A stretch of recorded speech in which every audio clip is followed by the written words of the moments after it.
Nasaan na si Tera? Bakit hindi pa rin siya kinukuha ng mga retre kung ganun?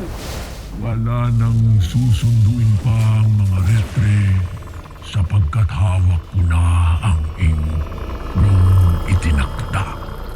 Saan mo na naman ako dinala? Aking kana. Tera. Maniwala ka man o hindi. Ngunit nakita ko sa aking mata ang magaganap. Ang pagkamatay ninyo ni Tera sa kamay ni Gargan. Totoo nga ang sinabi ni Mitena. Napaslang ni Gargan si Tera. Pagmasdan mo ang kalangitan, Agane, sapagkat ang gabing ito ang huling pagkakataon upang masilayan ni Mitena ang 2 buwan ng Encantadia, sapagkat ako mismo ang papaslang sa kanya. Anong nangyari kay Tera? Napaslang ni Gargan si Tera. Kailangan ko makita si Sangre Danaya at Gaia. Patunogin agad ang mga trumpeta. Para saan kaya ang trumpeta na yun, Ada? Hagon, akala ko ba'y gusto mong magpahinga na ako? Oh, nais na kitang magpahinga habang buhay.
Dana Krishna!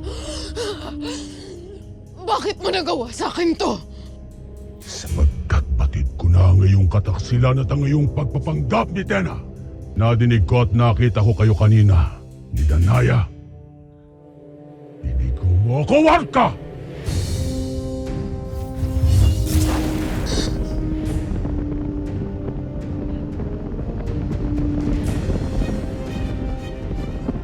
Kaya dapat lang nawakasan ka na.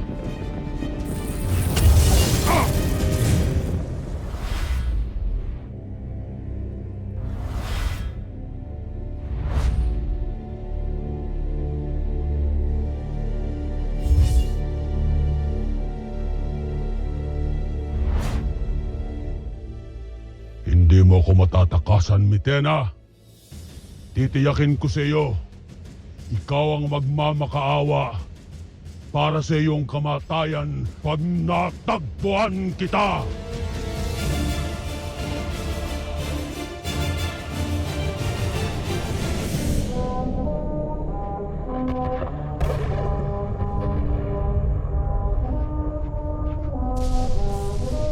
Paumanhin, Sangre. Ngunit ano ang tunog na iyon? Dilubyo ang pahiwatig ng tunog na yan. May masamang nangyayari sa Lireo. Bumalik na muna kayo sa mga tahanan niyo. Ipapatawag na lang namin kayo. Ilo, puntahan natin si Mira. Sunduin natin sa ilog. Kailangan natin magpunta ng Lireo ngayon din. Halika na.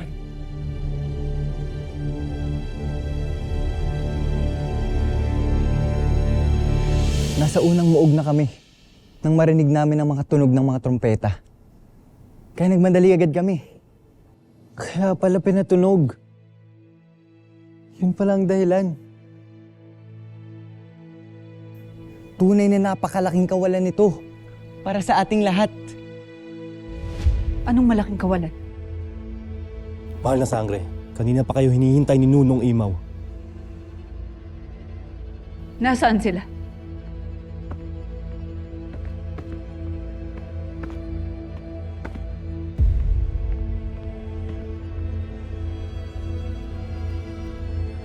Tunay na mawawasak ang dibdib nila. Huwag ka na magsalita. Tayo na.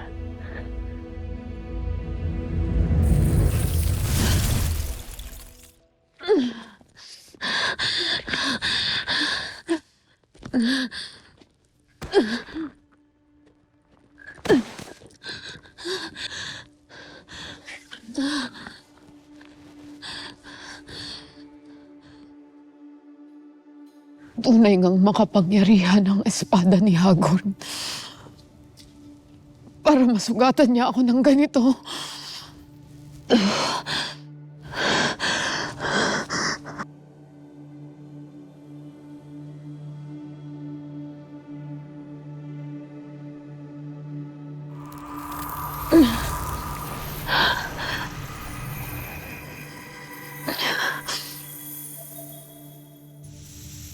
Tibayan mo ang iyong loob, Mitena.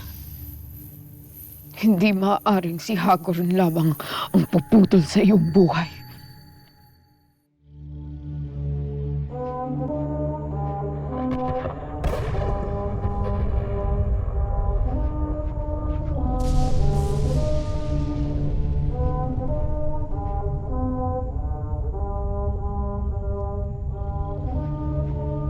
Ano ang ibig sabihin ng tunog na iyon?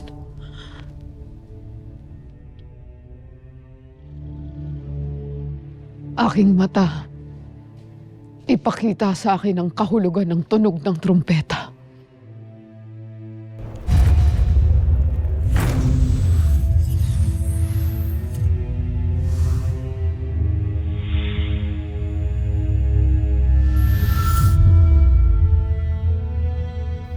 Totoo nga ang pinakita sa akin ng aking mata.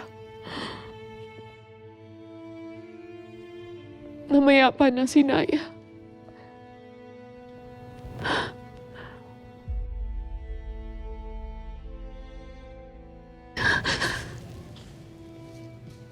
Kailangan ko siyang puntahan.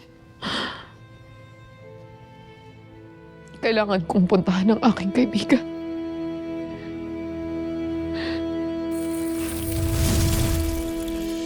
Isa itong napakalungkot na pangyayari. Bakit ganun nung imaw? Ba't hinayaang mangyari to kay Tera? Kahit ako ay wala pang maapuhap na sagot. Nunong Imaw, narito na sila.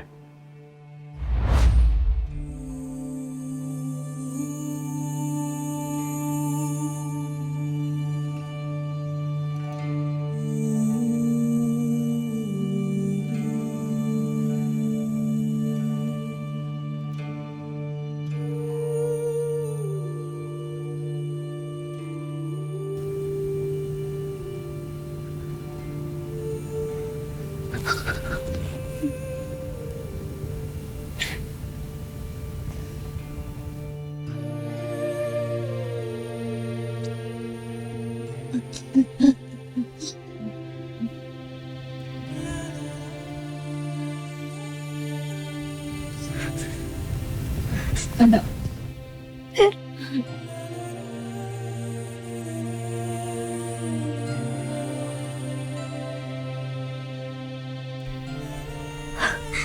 Tera. Tera.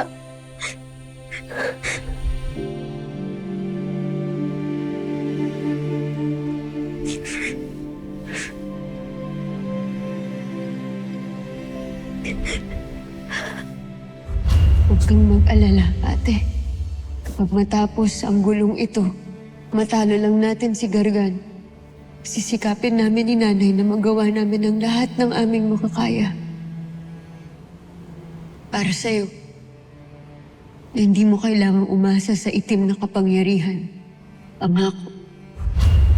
Tera.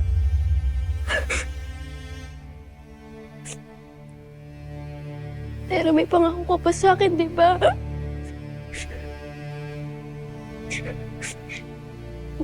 Hindi pa nga tayo nagsasama ni Nada ng matagal. Kaya hindi ka pwedeng mawala, aking apo eh. Tera. ikinalulungkot ko, Sangre. Ngunit, pumanaw na siya.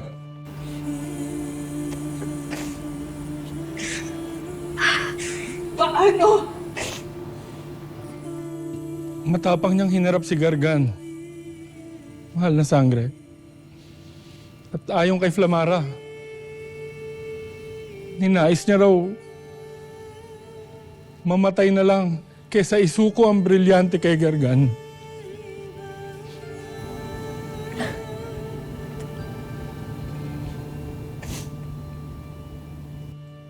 Isa siyang marangal at kahangahangang Sangre. Nakikiramay ako.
Tera.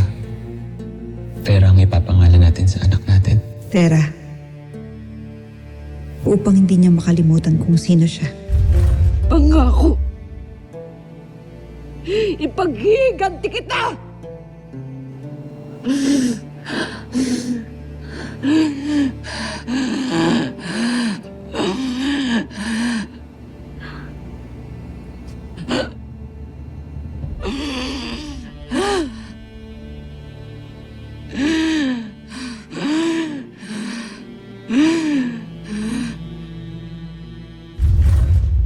Tera. Tera. Aking anak.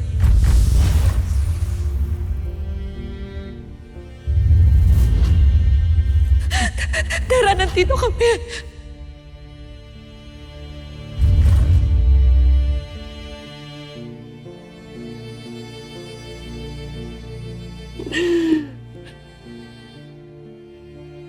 Pangako, aking bunso.